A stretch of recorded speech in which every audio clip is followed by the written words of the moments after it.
Fala, meus queridos, beleza? Pessoal, mais uma aula da Mega Revisão Enem 2024. Hoje a gente vai rever cinética química e propriedades coligativas, dois assuntos obrigatórios no Enem, beleza? Você já sabe, né, que eu aconselho você parar o vídeo, certinho?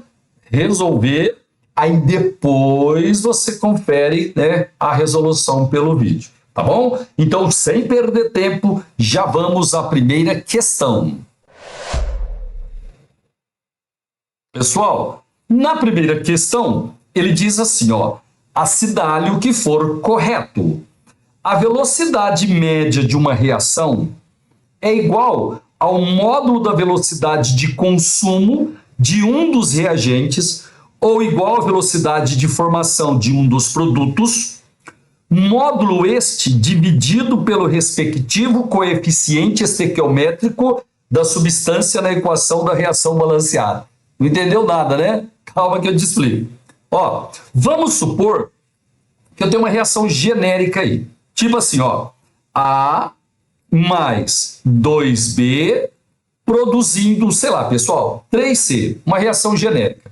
O negócio é o seguinte, ó, eu posso calcular a velocidade média da reação em relação a A, ou em relação a B, ou em relação a C. Lá na prova, você calcula em relação a quem ele pedir, beleza? Vamos supor que ele peça para você calcular a velocidade média da reação em relação a A. Aí você calcula em relação a A, tá certo? Vamos supor que ele peça para você calcular a velocidade média em relação a B. Aí você calcula em relação a B. Se ele pedir em relação a C, calcula em relação a C. Só para dar uma lembradinha, a velocidade média em relação a A, por exemplo, vai ser a variação da quantidade de A pela variação do tempo. Beleza? Essa variação de quantidade aqui, ela pode ser uma variação de massa, cai pouco, né? Variação de massa. Pode ser uma variação do número de mols, quantidade de matéria, ou pode ser uma variação da concentração molar. É mais usado concentração molar, né? E número de mols. Beleza? Bom, agora é o seguinte, ó. Eu calculei aqui a velocidade média em relação a A. Veja que eu, obviamente, né? Usei a quantidade de A. Beleza? Se eu fosse calcular em relação a B, eu usaria a quantidade de B em relação a C. Beleza. Só que o que interessa para a gente é só o valor numérico. Então, na cinética química, essa quantidade aqui, normalmente nós trabalhamos em módulo. Tá bom? Agora, só uma pergunta. Ó, vamos supor que você calcule a velocidade média em relação a A. Pessoal, será que ela vai ser igual à velocidade média em relação a B? Será que ela vai ser igual à velocidade média em relação a C? A resposta é não. Sabe por quê? Porque as substâncias aqui, elas têm coeficientes diferentes. O de A, o coeficiente é 1, o de B, o coeficiente é 2 e o de C, o coeficiente é 3. Legal? Significa o seguinte, ó. Cada mol de A que desaparece, 2 mols de B, no mesmo intervalo de tempo, desaparecem. Então, a velocidade em relação a B, ela vai ser o dobro da velocidade em relação a A. Tá? E a velocidade média em relação a C, ela vai ser 3 vezes maior que a velocidade média em relação a A. Tá certo? Entenderam, né? Como é que funciona? Aí é o seguinte, ó, presta atenção aqui num detalhezinho. A velocidade média em relação a A, ela não é igual à velocidade média em relação a B, não é. Porque eles têm coeficientes diferentes, certinho? Agora, se eu pegar a velocidade média em relação a B e dividir por 2, que é o coeficiente dele, pessoal, aí vai ficar igual à velocidade média em relação a A. Tá certo? Outra coisa, esquece o B que está aqui no meio. Vamos trabalhar com A e com C. A velocidade média em relação a A não é igual à velocidade média em relação a C, não é. A velocidade média em relação a C é 3 vezes maior que a velocidade de A, porque o coeficiente de C é 3 vezes o coeficiente de A. Mas, se eu dividir a velocidade média em relação a c pelo coeficiente dele, que é 3, aí vai ficar igual a velocidade média em relação a A, tá? Moral da história, pessoal. Se eu pegar a velocidade média em relação a qualquer componente e dividir pelo coeficiente dele, você vai ter o mesmo valor. E isso daí, meus queridos, é igual a velocidade média da reação, tá? Pera que eu vou te explicar. Ó, o cara te deu a equação genérica aqui. Por exemplo, a minha equação aqui. 1A mais 2B dando 3C. Se ele pedir para você calcular a velocidade média em relação a A, é óbvio, você vai calcular em relação a A. Se ele pedir para você calcular em relação a B, você calcula em relação a B. Se ele pedir para calcular em relação a C, você calcula em relação a C. Agora, galera, vamos supor que ele peça para você calcular a velocidade média da reação. Ele não especifica um componente. O que você faz? Você pode usar qualquer um dos componentes da equação, certo? No meu caso aqui, pode usar o A, pode usar o B, pode usar o C. Só que é o seguinte, para você ter a velocidade média da reação, você calcula a velocidade média em relação ao componente, mas aí você divide pelo coeficiente dele. Entendeu? Se eu, por exemplo, calcular a velocidade média em relação a B, a velocidade média da reação vai ser a velocidade média em relação a B dividido por 2, porque o coeficiente dele é 2. Espero que você tenha entendido, tá certo? Então a velocidade média da reação é igual à velocidade média em relação a qualquer componente dividido pelo coeficiente estequiométrico dele, certo? Isso daí, a concentração dele, né? A gente sempre trabalha em módulo. Então vamos lá, ó. Exercício de número 1, item 01. A velocidade média de uma reação é igual ao módulo, pessoal, isso, ó, módulo da velocidade de consumo de um dos reagentes ou dos produtos, tá? Módulo esse dividido pelo respectivo coeficiente estequiométrico. Sim, porque ele está falando velocidade média da reação. A velocidade média da reação, você pode pegar qualquer um reagente ou produto, só que você tem que dividir pelo respectivo coeficiente estequiométrico. Então, esse item 01, ele está verdadeiro, perfeitíssimo. Agora, item 02. A velocidade instantânea de uma reação é igual ao módulo do limite da velocidade média de consumo, pessoal, dos reagentes, né, ou dos produtos, módulo esse dividido pelo respectivo coeficiente, beleza? Na equação balanceada. Quando o intervalo de tempo tende a zero, pessoal, perfeito. Olha aqui para mim, deixa eu dar uma limpada aqui, tá? Vou dar uma limpadinha aqui para ficar mais fácil para te explicar. Ó, seguinte, eu aqui tô calculando a velocidade média em relação a A, tá certo, pessoal? Tá aqui, ó, velocidade média em relação a A. Agora é o seguinte, a velocidade média em relação a A é a variação da quantidade de A pela variação do tempo.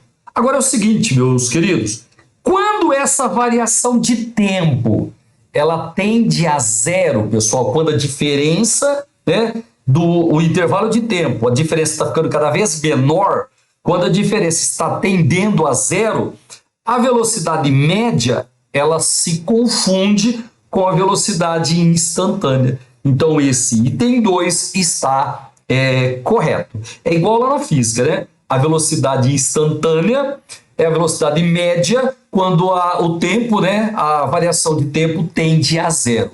Você vai pegando um intervalo de tempo cada vez menor. Quando o intervalo for muito pequenininho, a velocidade média se confunde com a velocidade instantânea. Agora, item 4, pessoal. No item 4, ele fala assim, ó, energia de ativação é a quantidade mínima de energia necessária para que a colisão entre as partículas dos reagentes em uma orientação favorável seja efetiva e, portanto, resulte em uma reação. Perfeitíssimo! Ó, você tem aqui entalpia em função do caminho da reação. Vamos fazer uma reação genérica aqui. Vamos supor que ela seja até uma reação endotérmica. Ó. Reação endotérmica é quando, né, o produto tem mais energia. O negócio é o seguinte: para você ter a reação ocorrendo, meus queridos, você tem que chegar lá no complexo ativado, lembra? Certo? O complexo ativado é o local onde a reação ocorre. É o mínimo de energia que eu preciso ter para a reação ocorrer. Aí, o que eu faço? Eu acrescento energia aos reagentes para chegar lá no complexo ativado, para eu ter o mínimo necessário para a reação ocorrer. Essa energia aqui eu chamo de energia de ativação. Então, energia de ativação é a quantidade mínima de energia necessária para que a colisão entre as partículas dos reagentes em uma orientação favorável, né, tem que ter um choque perfeito, seja efetiva e, portanto, resulte em uma reação. Isso, ó, a reação ela acontece lá no complexo ativado. Se você der uma energia menor do que a energia de ativação, a reação não ocorre. Então, a energia de ativação é a energia mínima necessária para a reação ocorrer. Agora, item 08. Complexo ativado, pessoal, ó, esse morrinho aqui em cima é uma região de uma reação, é uma estrutura intermediária e instável entre os reagentes e produtos. Perfeitíssimo, isso está correto. Ó, você tem reagentes, você fornece a energia de ativação, chega no complexo ativado. Complexo ativado, pessoal, é onde a reação efetivamente vai ocorrer, certo? A gente chama de complexo ativado ou estado intermediário. Depois que a reação ocorre, aqui você tem reagentes, ó, você vai ficar com os produtos, tá? Então, o complexo ativado, ele é uma estrutura intermediária e instável, né? Entre os reagentes e produto. Instável, porque quando a reação ocorre, sempre a gente vai ter uma perda de energia. Nós nunca ficamos com a energia do complexo ativado. Sempre há uma perda de energia. Agora, 16. Quanto menor for a energia de ativação, menor será a velocidade. Pessoal, errado. Ó, se a energia de ativação, pessoal, ó, quanto maior a energia de ativação, menor a velocidade da reação.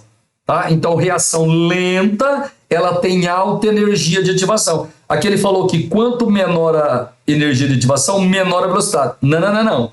Quanto menor a energia de ativação, maior a velocidade da reação. Então, se você somar os itens aqui, ó, 0,8 com 4, 12, 14, 15. Então, a soma dos itens corretos do exercício 1, 15, pessoal. Beleza.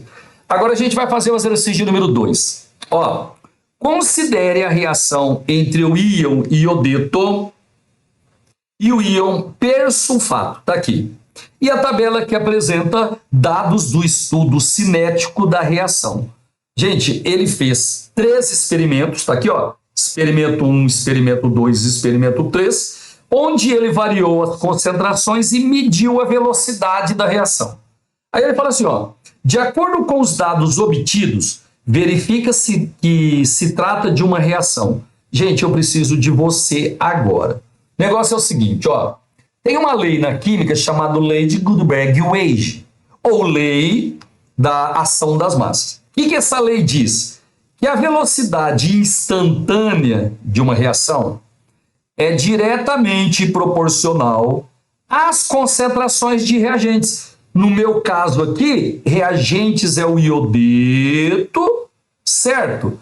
E o persulfato, S2O8, né? 2 menos. Agora, meus queridos, por favor, presta atenção.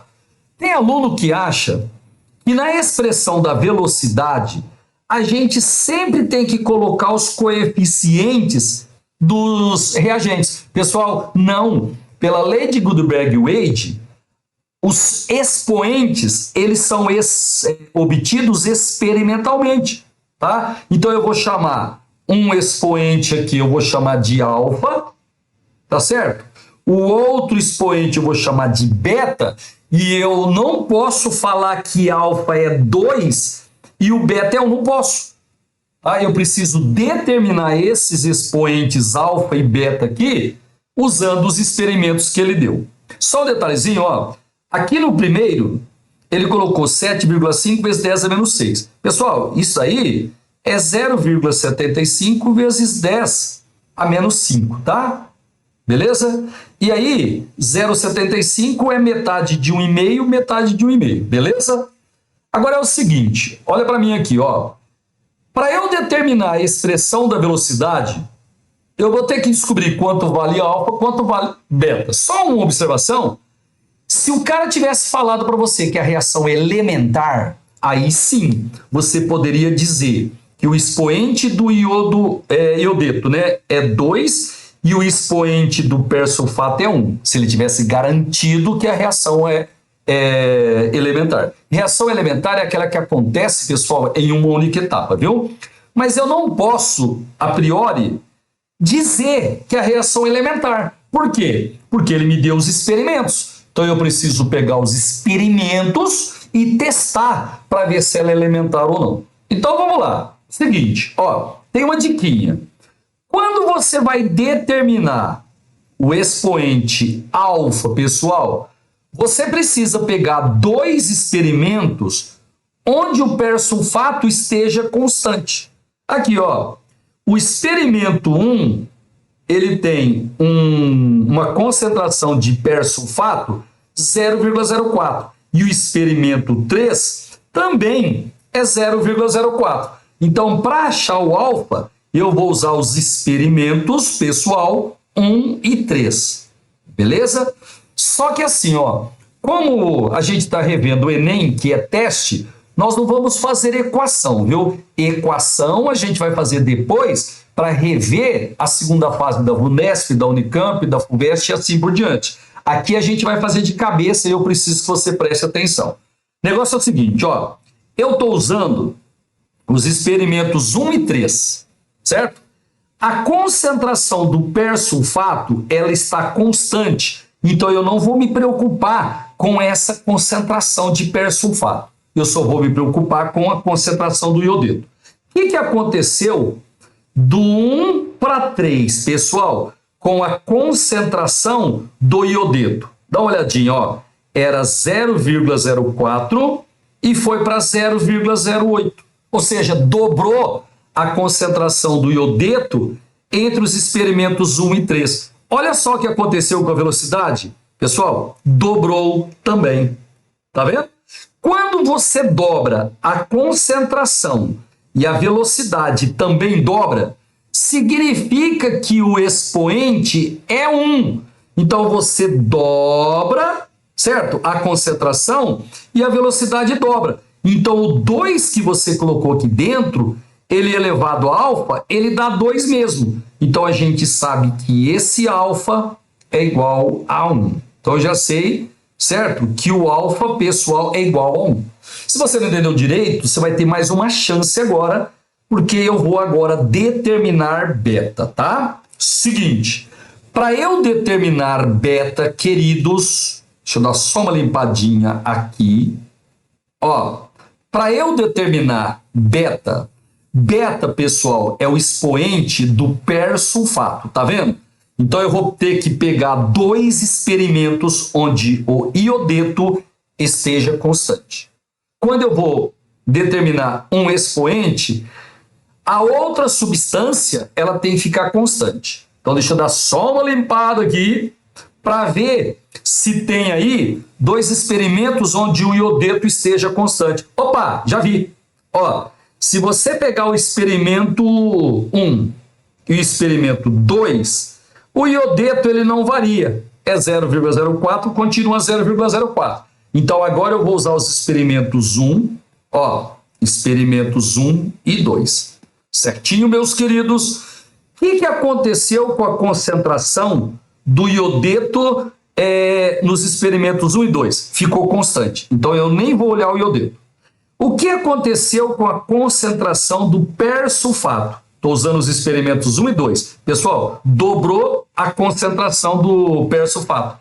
O que aconteceu com a velocidade?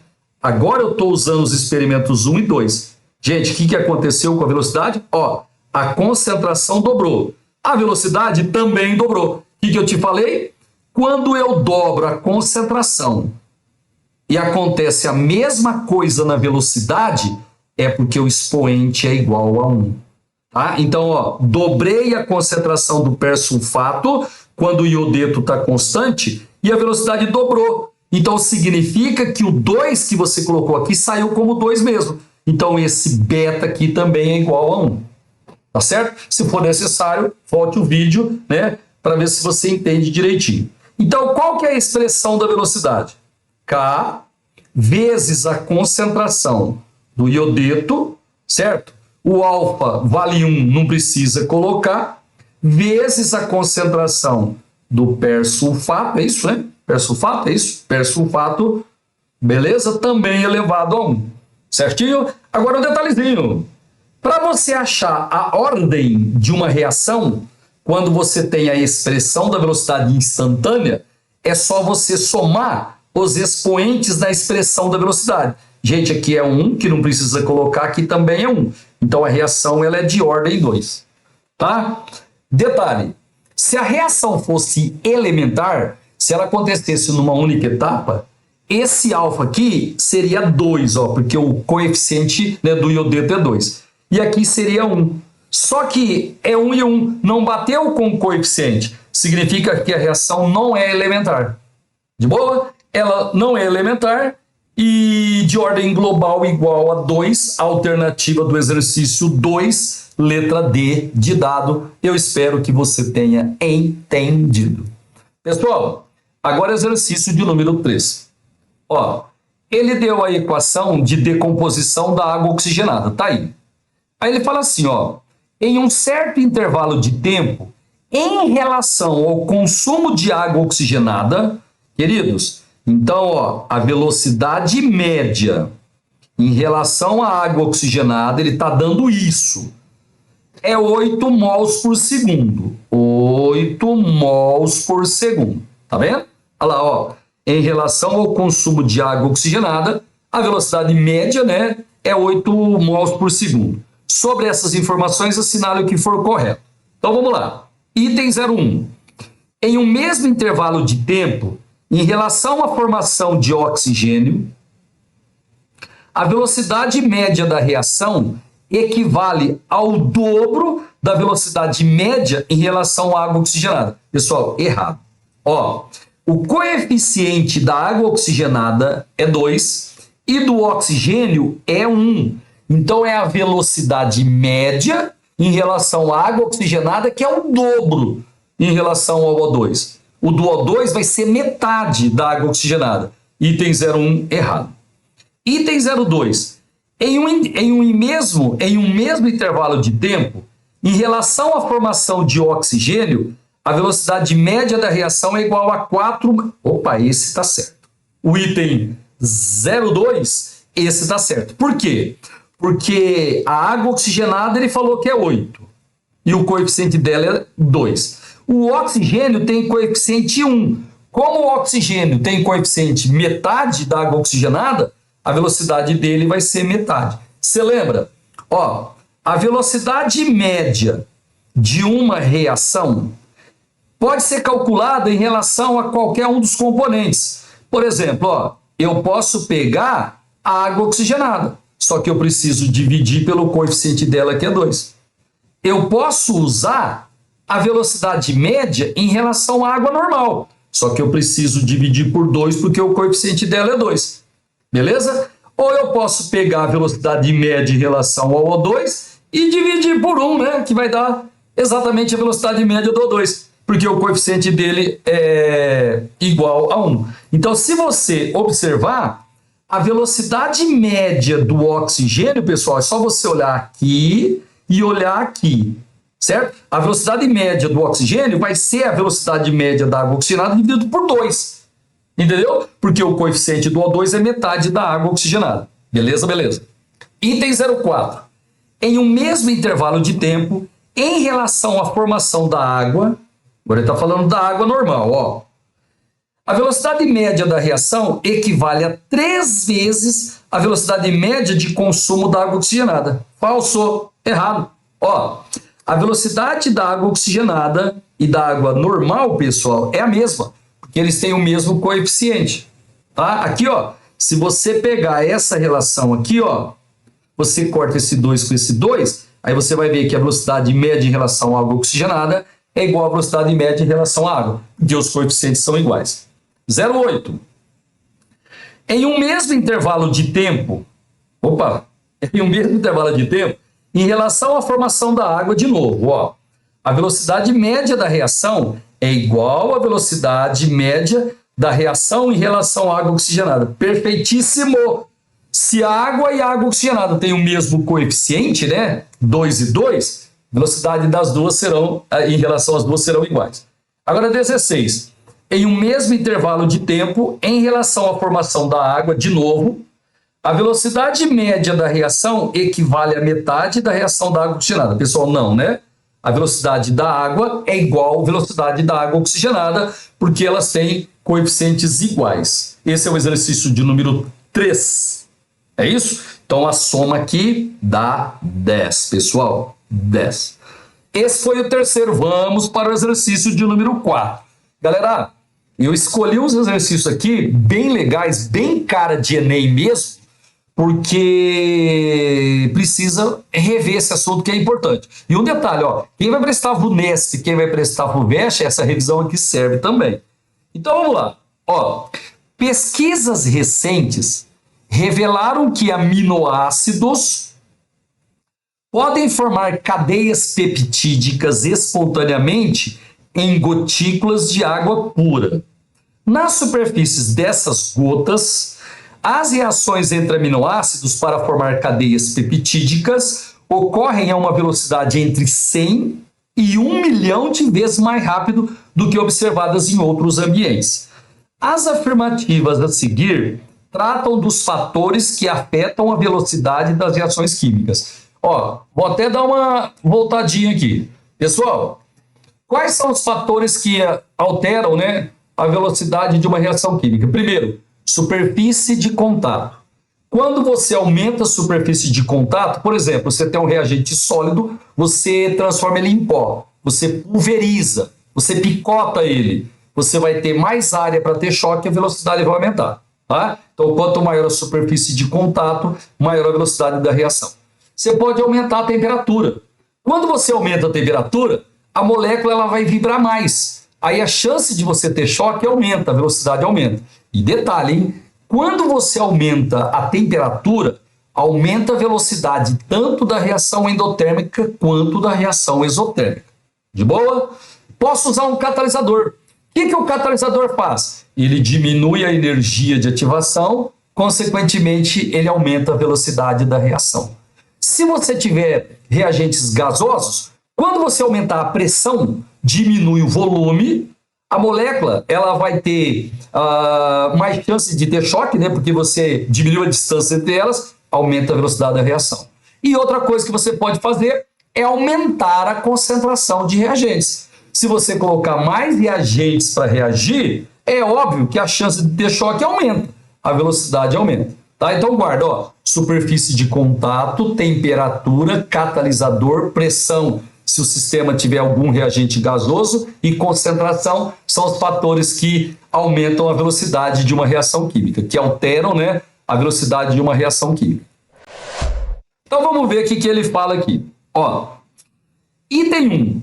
O aumento da concentração dos reagentes afeta a velocidade de uma reação química pelo aumento da frequência de colisões efetivas entre as partículas constituintes dos reagentes. Pessoal, perfeitíssimo, tá? Tá certo. Você aumenta a concentração, vai ter mais choques, você vai ter maior velocidade. 0,2. Os retardantes químicos reduzem a velocidade da reação através da diminuição da energia de ativação. Pessoal, errado. Se a gente diminuir a energia de ativação, vai aumentar a velocidade e não reduzir. Quem diminui a energia de ativação aumentando a velocidade da reação, é o catalisador, não o retardante. Então está errado o item 2.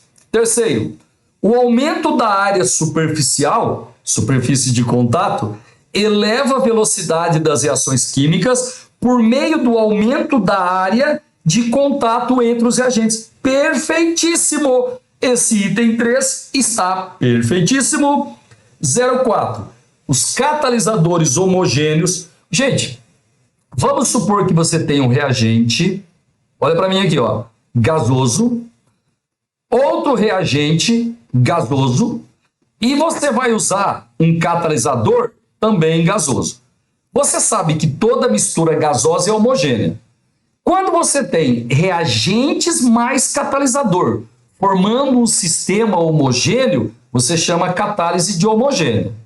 Se eu tivesse usado aqui, ó, um catalisador sólido, pessoal, olha só o que iria acontecer. Eu tenho gases como reagentes e um catalisador sólido. Então, nesse caso, reagentes e mais o catalisador, eles formam um sistema heterogêneo. Aí eu chamo de catálise heterogênea. Então, vamos voltar lá. Os catalisadores homogêneos formam uma fase única, certíssimo, com um meio reacional. E são consumidos durante a reação. Oh, ficou errado, porque um catalisador nunca é consumido numa reação química. Ele pode até participar de uma das etapas da reação, mas no final ele é regenerado, tá? E então tá errado, porque catalisador nunca é consumido. Item 5.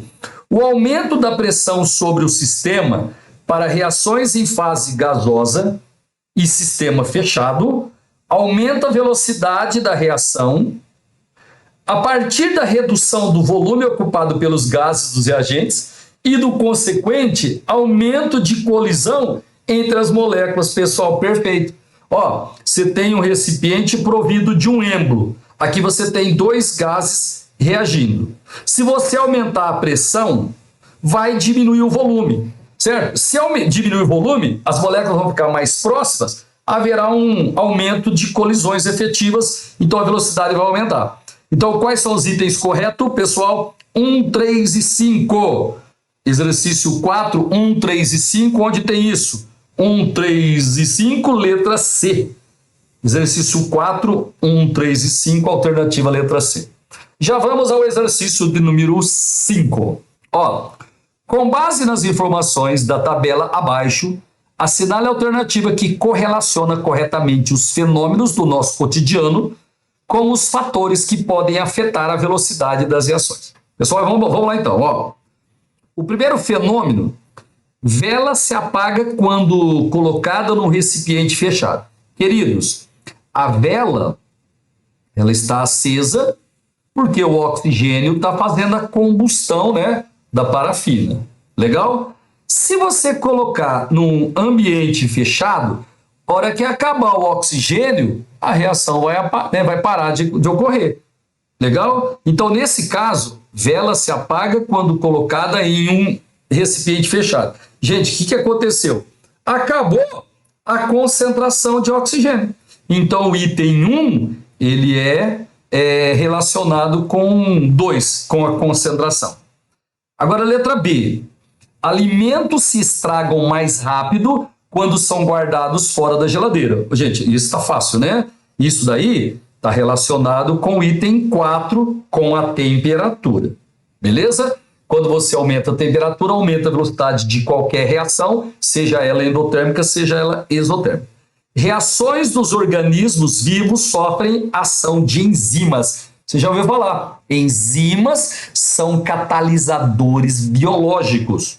Então, aqui, ó, na letra C, enzimas, a gente vai relacionar com catalisador. Aí sobrou, letra D, palha de aço enferruja mais rápido que uma barra de aço. Pessoal, na palha de aço você tem maior superfície de contato para ter reação, então isso está relacionado com o item 1, beleza? A2, B4, C, letra E. Exercício de número 5, alternativa letra E. Vamos ao exercício de número 6. Esse exercício é legal, viu? Ó, a reação representada pela equação acima é realizada segundo dois procedimentos. Galera, Aqui nós temos o bisulfato de sódio, ó, esse reagente aqui é o bisulfato de sódio. Ele é um composto iônico. Todo composto iônico, a temperatura ambiente é sólido. Aqui nós temos o acetato de sódio, outro composto sólido, tá certo? Outro composto sólido, porque todo composto iônico, a temperatura ambiente é sólido. De boa, de boa? Então nós temos dois sólidos reagindo. No item 1, ele falou que a reação, né, vai acontecer segundo dois procedimentos. No 1, ele vai triturar os reagentes sólidos, beleza?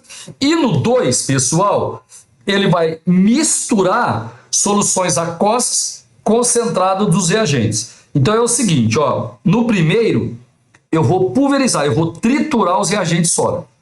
Queridos, a priori, você poderia falar assim, isso vai aumentar a superfície de contato, vai aumentar a velocidade da reação. Pessoal, não. Sabe por quê? Porque eu tenho dois sólidos. Se eu tiver dois sólidos, galera, ó, tenho dois sólidos, eles podem estar triturados. Só que as moléculas, elas não têm movimento, então não vai ter choque efetivo. Tá certo? Então, embora você triturou aqui, você não vai ter um aumento na velocidade. Quer dizer, você vai até ter um aumento na velocidade, porque ele vai aumentar a superfície de contato, mas não de uma forma, assim, substancial. Agora, no item 2, misturando soluções aquosas. Opa, agora sim, você vai dissolver o primeiro sal, vai dissolver o segundo. Gente, quando eles estão em solução aquosa, o movimento desses reagentes aí é maior. Você vai ter maior superfície de contato para ter a reação. Então a reação vai acontecer com a velocidade maior. Beleza? Aí ele fala assim, ó, utilizando a mesma quantidade de bisulfato de sódio e mesma quantidade de acetato de sódio nesses procedimentos, a mesma temperatura, a formação do ácido acético, né? A reação, portanto, é mais rápida em 2, porque em solução a frequência de colisões entre os reagentes é maior. Pessoal, sim, a letra correta é a letra A. Cuidado, ó. No número 2, a gente pulverizou, a gente triturou, aumentou a superfície de contato, só que são dois sólidos.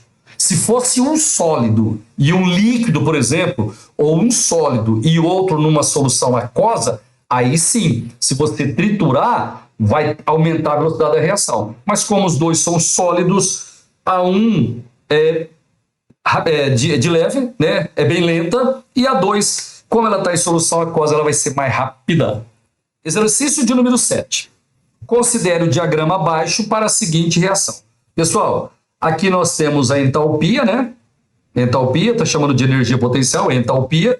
E aqui nós temos o caminho da reação, ó, coordenada da reação, o que acontece durante a reação. A gente tem, no início, obviamente, reagentes, tá? E quando a reação acaba, nós temos os produtos. Agora é o seguinte, ó, isso daqui, pessoal, ó, é a entalpia dos reagentes, tá? Reagentes. E aqui em cima, ó, esse valor aqui, ó, esse valor aqui é a entalpia dos produtos, certo? Eu tenho reagentes e no finalzinho, quando a reação acabar, eu fico com os produtos. Aí você lembra, aqui em cima do morro é o complexo ativado e a energia que vai dos reagentes até o complexo ativado, nós chamamos de energia de ativação. Tudo bem? Então vamos responder aqui, ó. Esses aqui são os reagentes, ó. Reagentes. E aqui nós temos os produtos. Produtos. Qual a energia de ativação da reação? Pessoal, a energia de ativação ela vai de 0 até lá no complexo ativado, ó. Até aqui em cima, 28. Então a energia de ativação ela é 28. Vamos olhar, né, a unidade. Olha lá, ó, quilocal. Esse aqui é o valor da energia de ativação. Agora ele quer a variação de entalpia. Queridos, variação de entalpia é o ΔH. Para você calcular o ΔH, a variação de entalpia, você faz o H dos produtos menos o H dos reagentes. Beleza? Nesse caso aqui, é essa distância aqui, ó. Certo? Essa distância aqui é o ΔH da reação. É o HP menos o HR. O HP é 25, o HR é 0. Então, o ΔH, ele vai ser 25 menos 0. Pessoal, 25 menos 0 costuma dar 25, né? Então, o ΔH é mais 25. Não esquece de colocar a unidade. A reação endotérmica ou exotérmica? Pessoal, a reação é endotérmica. Por quê? Porque a entalpia dos produtos é maior que a entalpia dos reagentes. E mais um detalhe, né? O ΔH foi positivo, toda vez que a reação endotérmica, o ΔH fica positivo. Exercício 7 resolvido para você. Agora vamos fazer o exercício de número 8. Observe os diagramas 1 e 2 de energia obtidos, pessoal, ó, para a mesma reação.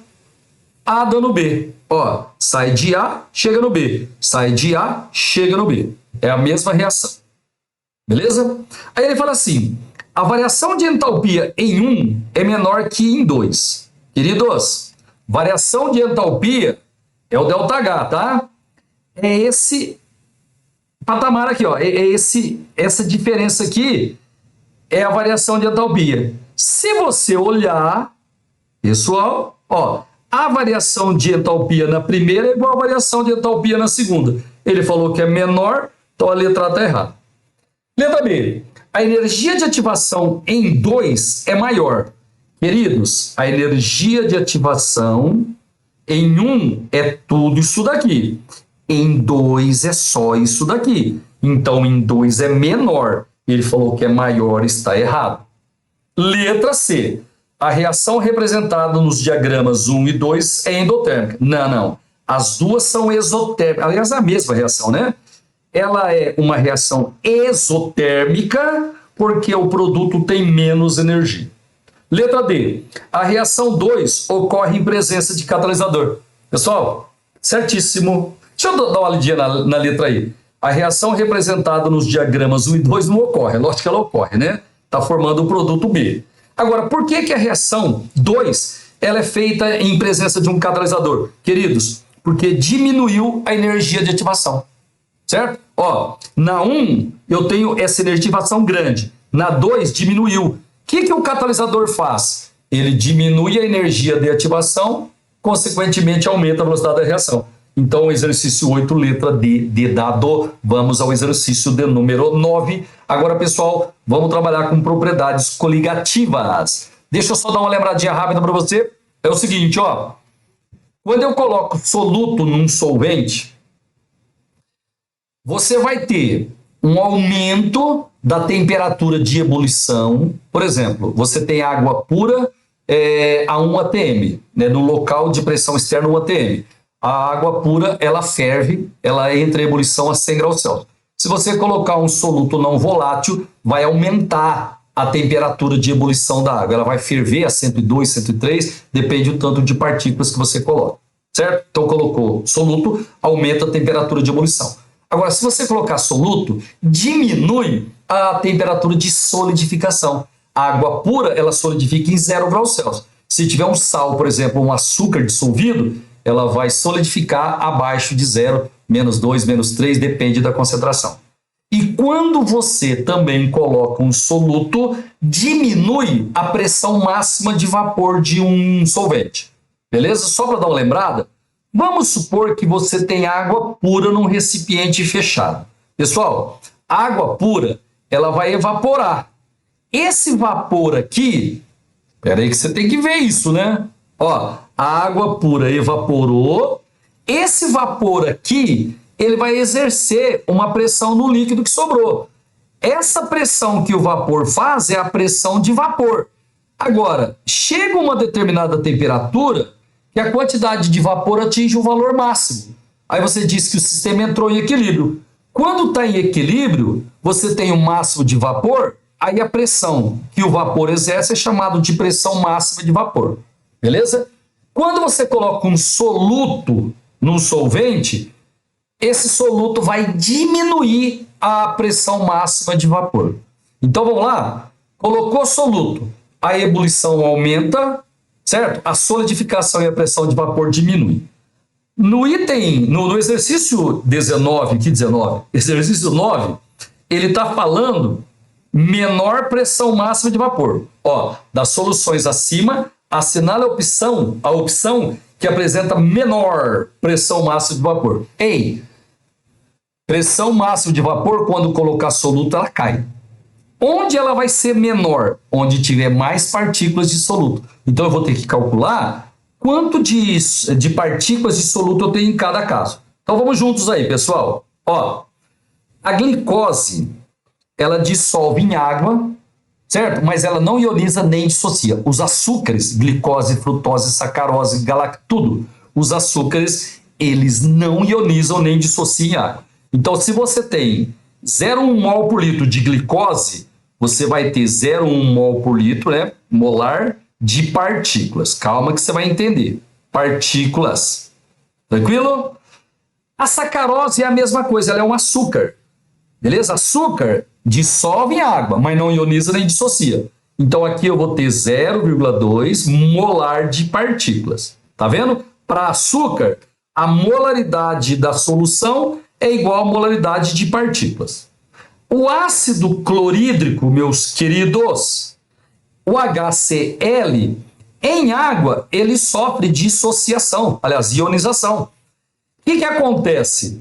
Como ele é um ácido forte, cada mol de ácido vai te dar 2 mols de partículas, tá vendo? Você tem um cátion e tem um ânion. Então agora, para o ácido clorídrico, eu tenho que pegar esse 0,1 mol por litro e multiplicar por 2. Por quê? Porque cada forma de HCl me dá 2 partículas. Então aqui vai ser 0,2 molar de partículas. Certinho? Cloreto de potássio. Cloreto de potássio é o KCl. Quando você coloca em água, ele sofre dissociação, ele produz o K+, beleza? Mais o Cl-. Então, o que eu acabei de te mostrar? Que cada fórmula de KCl vira 2 íons, 2 partículas, tá? Então, eu pego esse 0,2 e vou multiplicar por 2, isso vai dar 0,4 molar de partículas. Sossegado, meus queridos? No item 5 é o sulfato de sódio, pessoal. O sódio é da família 1A, a carguinha dele é +1, certo? O sulfato vem do ácido sulfúrico, H2SO4. Então, aqui, o sulfato de sódio, ele tem formulinha Na2SO4. Beleza? O Na2SO4, né, o sulfato de sódio, sulfato de sódio, pessoal, ele em água, ele produz 2 Na+, e um sulfato, certo? Então, cada fórmula de sulfato de sódio produz 3 partículas. Então, você vai pegar esse 0,2 aqui, de sulfato de sódio, e vai multiplicar por 3. Isso vai dar 0,6 molar de partículas. Moral da história. No sistema 5, é onde a gente tem mais partículas de soluto. Quanto mais partículas de soluto, mais cai a pressão máxima de vapor. Ele quer saber onde tem menor. Resposta certa, letra E. Exercício 9, alternativa letra E. Chegamos no exercício de número 10. Pessoal, é uma revisão completa. Já te falei, se você quer uma coisa rápida, tem que ir lá para o TikTok, né? Nesse canal aqui a gente faz uma revisão bem aprofundada. Então vamos lá. Assinale as proposições corretas. A água do mar ferve a uma temperatura mais baixa que a água pura. Pessoal, errado. Quando a gente coloca soluto no solvente, a água do mar tem sal, né?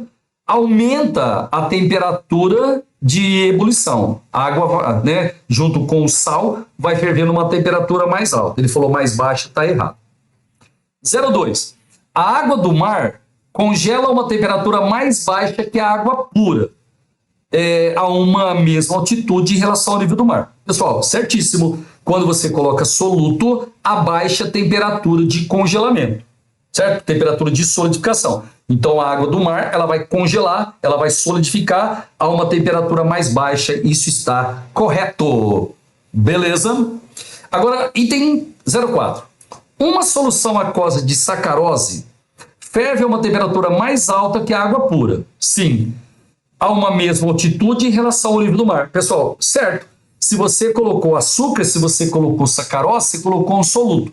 Toda vez que você coloca um soluto não volátil na água, aumenta, né, o ponto de ebulição, ela vai ferver a uma temperatura mais alta, correto. 0,8. Uma solução aquosa de sacarose congela a uma temperatura mais alta que a água. Pessoal, errado, tá? Quando você coloca soluto, diminui a temperatura de congelamento. De boa? Agora, 16.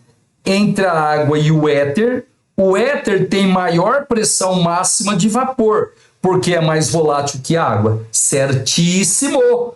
O álcool, ele tem a maior pressão de vapor porque ele é mais volátil, certo? E sabe por que ele é mais volátil? Porque as interações intermoleculares na água, pessoal, deixa eu até escrever aqui para você aqui, ó. As interações intermoleculares na água é do tipo ligação de hidrogênio. E se você pegar o éter, meus queridos, ó, o éter, ele vai ser de polo permanente, tá? E a ligação de hidrogênio, ela é mais intensa. Então, as moléculas de água, elas são unidas por uma força maior, beleza? Então, você tem que dar mais energia para a molécula separar. Como a molécula do éter tem uma interação intermolecular mais fraca, é mais fácil de formar vapor. Por isso que ele apresenta maior pressão de vapor. Perfeitíssimo.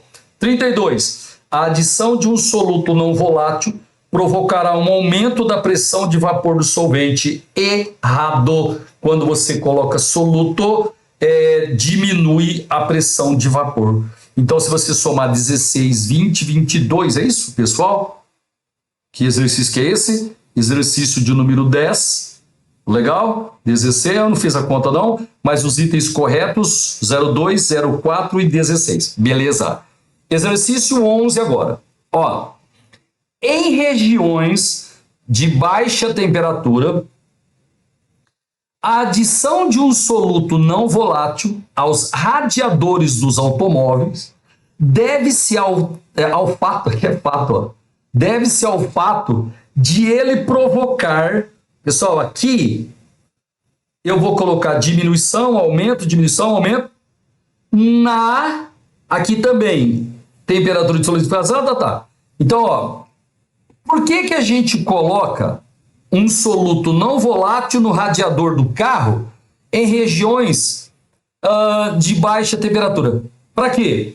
Para diminuir a temperatura de congelamento dele, certo? Diminuição da temperatura de congelamento, diminuição da temperatura de solidificação. Então, exercício 11, alternativa letra A. Você coloca o soluto não volátil, diminui a temperatura de solidificação.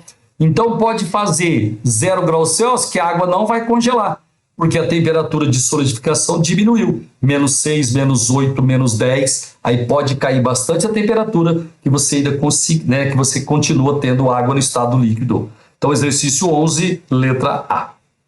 Exercício 2. Isso é legalzinho, viu? Facinho, mas é legalzinho. Aquece-se uniformemente uma solução aquosa de cloreto de sódio sob pressão de 1 atmosfera.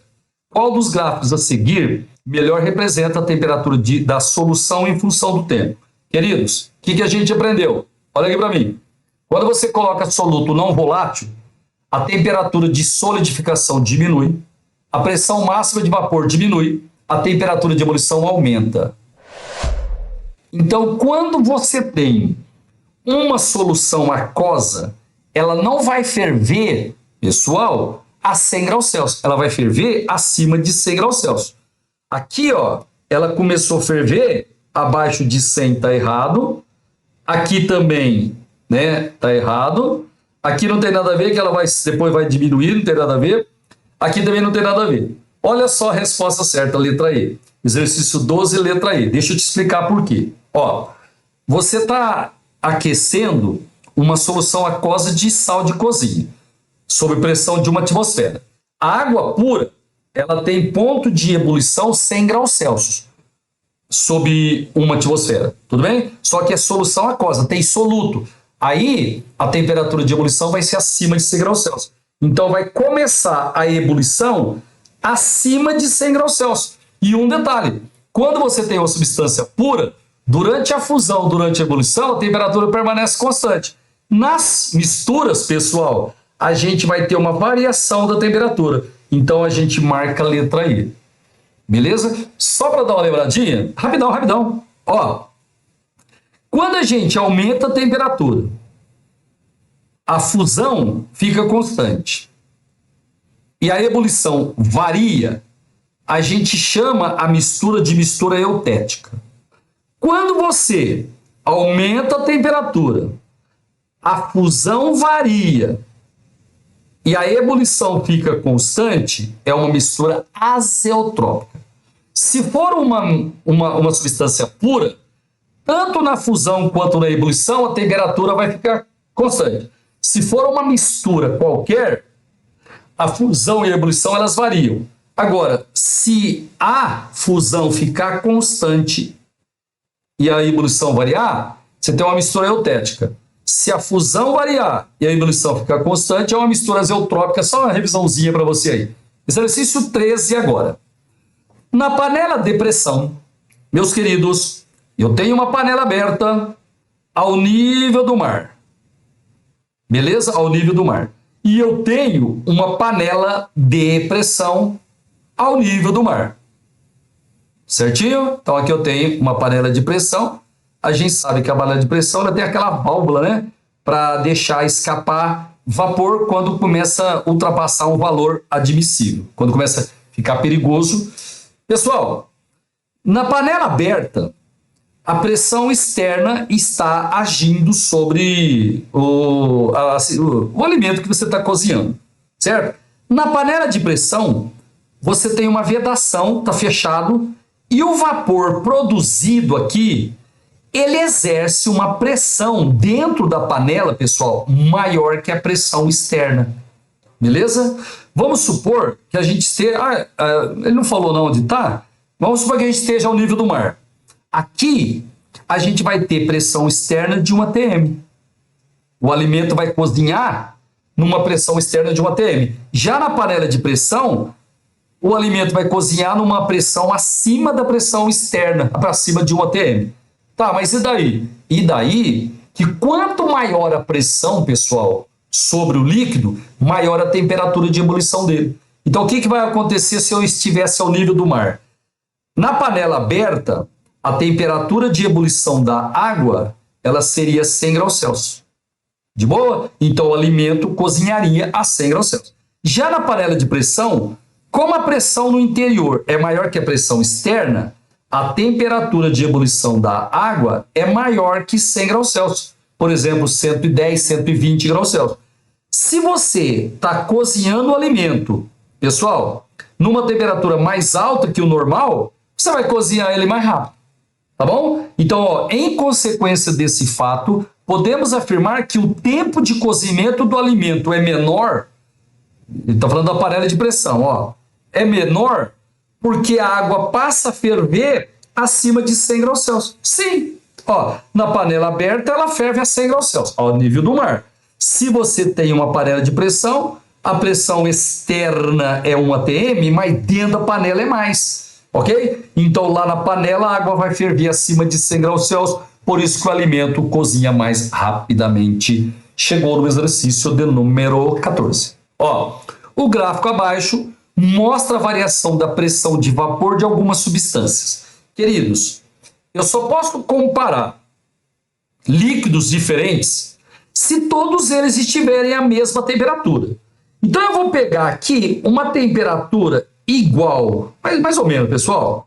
Vou pegar uma temperatura aqui igual para todos, tá? Aí, ó, essa temperatura aqui. Se eu pegar essa temperatura, ele disse que aqui, pessoal, ó, é a pressão de vapor de algumas substâncias, certo? Se eu usar uma mesma temperatura para todos, eu vou ver que o líquido 1 ele vai ter a maior pressão máxima de vapor. Depois é o líquido 2, depois é o líquido 3, legal?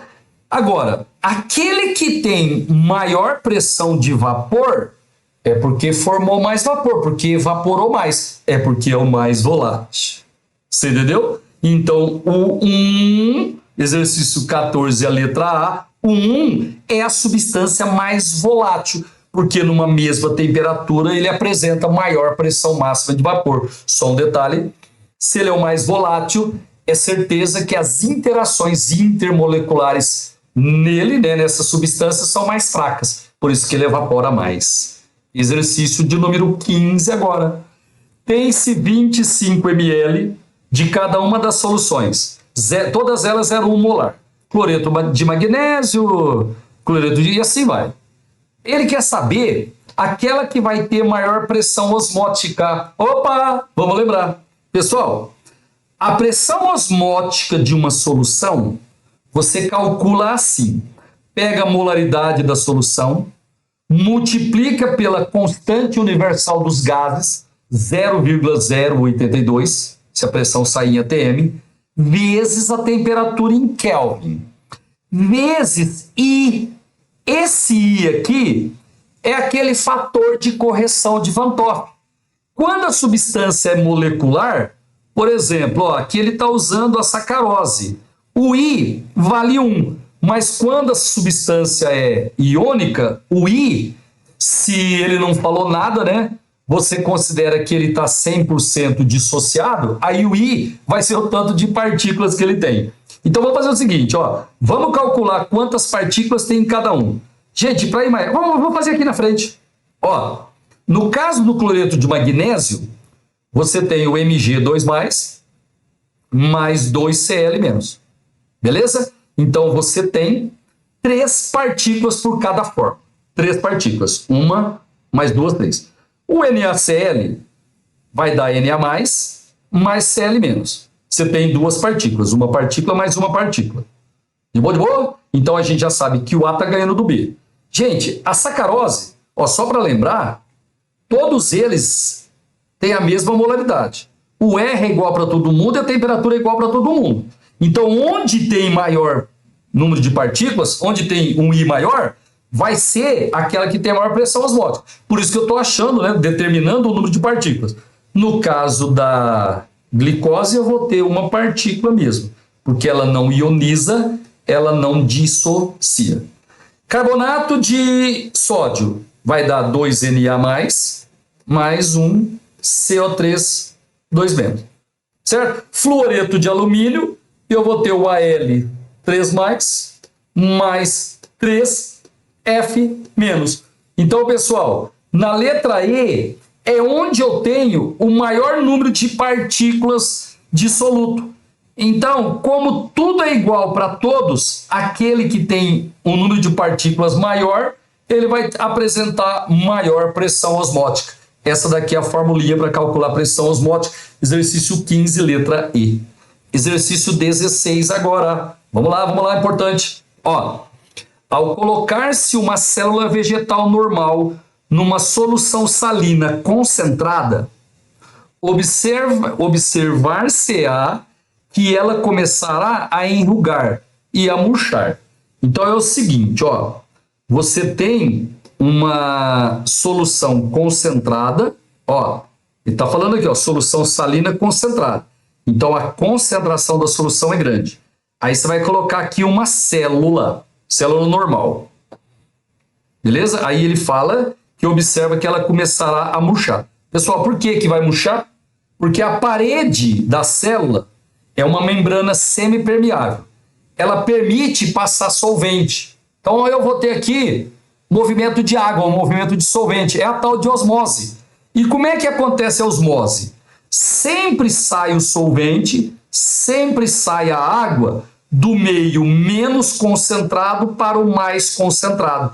Como a solução salina aqui fora é muito concentrada, vai sair água da célula, por isso que ela murcha, por isso que ela enruga.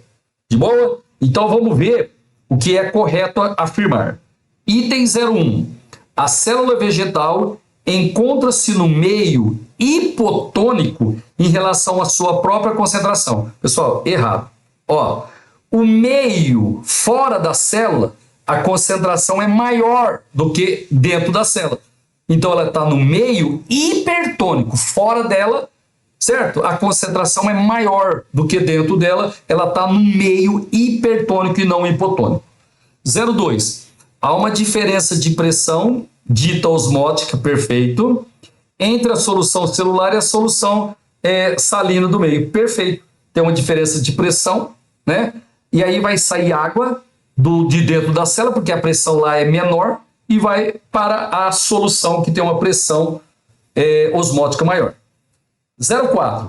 Há um fluxo de solvente do interior da célula para a solução salina do meio. Perfeitíssimo. 0,8. Quanto maior for a concentração da solução salina externa, menor será o fluxo de solvente. Pessoal, errado.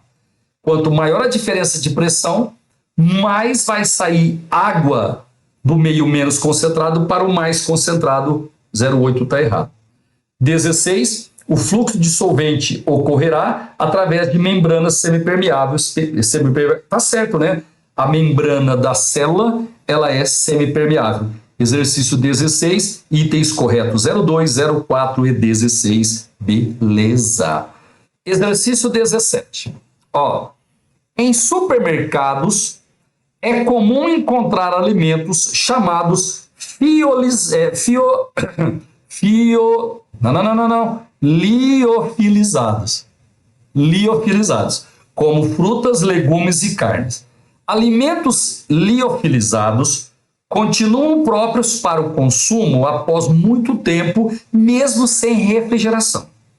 O termo liofilizado, presta atenção aí, nesses alimentos, refere-se ao processo de congelamento e posterior desidratação por sublimação da água.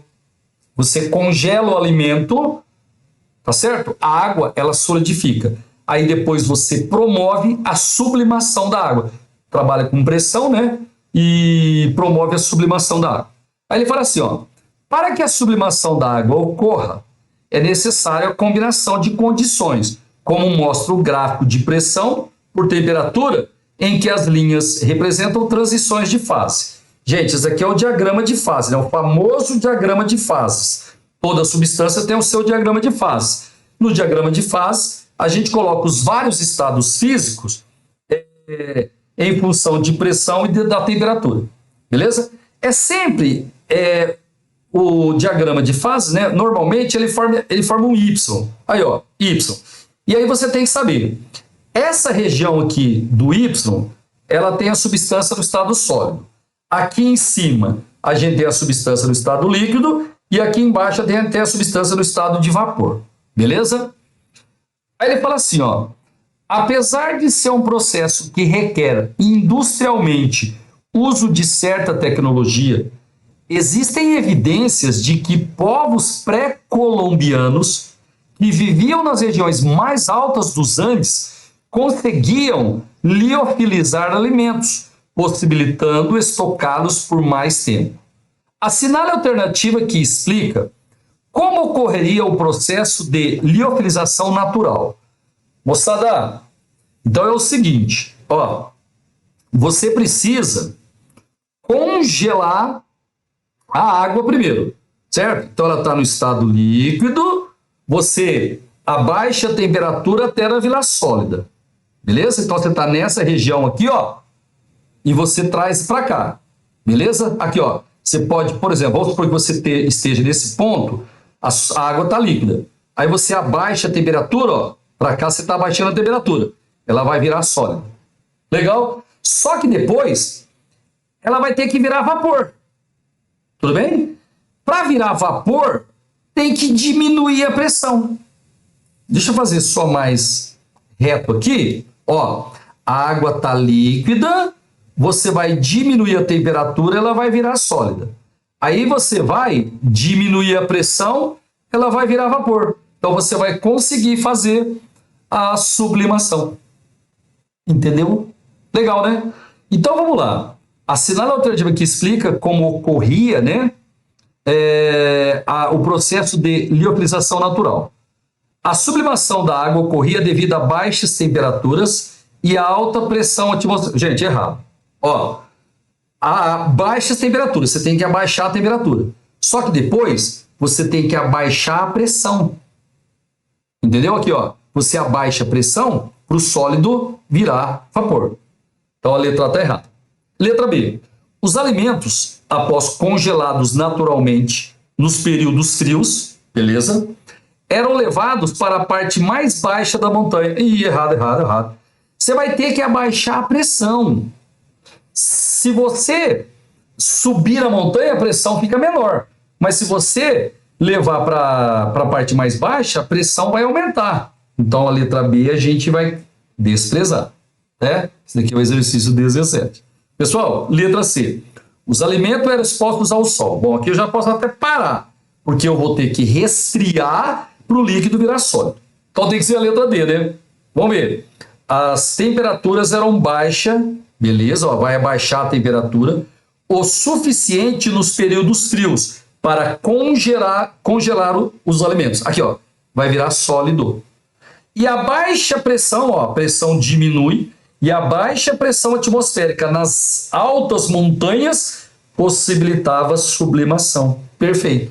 Beleza? Ó, a baixa temperatura, o líquido vira sólido. Depois diminui a pressão, levando lá para cima, o sólido vira vapor, a gente marca a letra D de dado. Agora exercício 18. Analise o diagrama de fases a seguir. A região, você já decorou, é sólido. A região 2 do Y aqui é líquido. E a região 3 aqui, vapor, né? Ou gasoso, vapor. Sossegado, vapor. Então vamos lá, vamos ver o que ele está falando aqui. Ó, a formação natural de flocos de neve é uma consequência direta das condições atmosféricas da temperatura e pressão. Isso justifica a ocorrência desse fenômeno acima dos cumes de montanhas. Lá em cima a pressão é baixíssima, né? Por isso que tem esse fenômeno natural de formação de flocos de neve. Beleza? Aí ele fala assim, ó, com base no diagrama de fases da água pura, assinala a alternativa que apresenta corretamente a transição de fase que corresponde à formação de flocos de neve em elevadas altitudes a partir da água na fase de vapor. Opa! A partir da água na fase de vapor. Gente, a neve é o quê? Sólida, tá? Então eu vou partir da água vapor e para formar neve a água tem que ficar, eu vou até escrever aqui, ó. Eu vou ter que sair da água vapor, gasoso, né? E transformar a água no estado sólido, beleza? Porque o floco de neve é sólido. Então vamos lá no gráfico. Ó, eu preciso sair da água vapor, gasoso, então eu vou estar na região 3 aqui, beleza? E ela tem que virar sólido. Ela tem que vir aqui para a região 1. Pessoal, se você olhar aqui, ó, eu vou sair de D e vou chegar até C. De D para C. De D para C, a resposta certa é a letra D. De D para C. Tá bom? Você sai da região 3, esse D aqui, ó, é vapor, e vai lá para a região 1, que é sólido. Certinho? Então, letra D para o exercício de número 18. Agora, exercício 19. Uma panela de alumínio resiste bem ao aquecimento, sem entrar em combustão, ao ser submetida à chama do fogão. Mas o alumínio em pó, que é empregado em velas de aniversário e em fogos de artifício, queima-se com facilidade até mesmo com a chama de um palito de fósforo. Essa diferença de comportamento do alumínio deve-se ao fato de o alumínio em pó, em relação ao alumínio da panela, apresentar o quê, pessoal? Maior superfície de contato com o ar, certo? Se você tem o alumínio em pó, ele está pulverizado, ele vai ter mais área para o oxigênio, né, fazer a combustão dele. Então a letra correta dos 19, letra A de amor. Agora exercício de número 20. 5 amostras com 500 gramas de ferro foram utilizados na fabricação de diferentes objetos que foram transportados para lugares diversos. Assinala a alternativa em que são apresentadas condições para a amostra oxidar-se, enferrujar mais rapidamente. Queridos, ó, para o ferro enferrujar, precisa ter oxigênio do ar, certinho? Senão não tem oxidação. Só que tem que ter a presença de água. Se você deixar uma esponja de água, uma esponja de ácido seca na pia, ela não oxida. Se você deixar molhada, ela oxida mais rapidamente. Então, para ter o enferrujamento, né, a oxidação, você precisa ter oxigênio e vapor d'água. Letra A. Um martelo numa fazenda próxima a Maceió.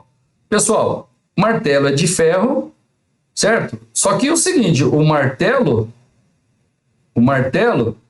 ele normalmente não tem muita área para ter choque, né? Mas vamos esperar aí. Um martelo no sertão semiárido, eu tiro, porque precisa ter umidade para a gente ter o enferrujamento. Limalha de ferro no porto de Suape. Opa! No porto, pessoal, a gente tem uma condição, né? Porto, tá na praia, tem uma atmosfera bem agressiva. Limalha de ferro, ela tem bastante superfície de contato. Então, essa letra C está muito legal. Limalha de ferro no sertão árido não, porque faltou a umidade. Um monte de pregos no porto de Sauípe, não, né, pessoal? Nós vamos ficar com a limalha de ferro no porto de Suape, né, que Sauípe. De Suape, porque limalha de ferro vai ter maior superfície de contato e o porto de Suape, ele vai ter uma atmosfera bem agressiva, vai ter uma umidade, além disso vai ter eletrólitos, né? Vai acelerar mais ainda o processo de oxidação. Então, exercício 20, né, letra C. Queridos, aqui tem as respostas, mas está tudo resolvido bonitinho para você. Eu espero que eu tenha te ajudado, tá? Essa foi mais uma mega revisão. Faça direitinho que isso vai cair no Enem para você. Um abraço e fique com Deus.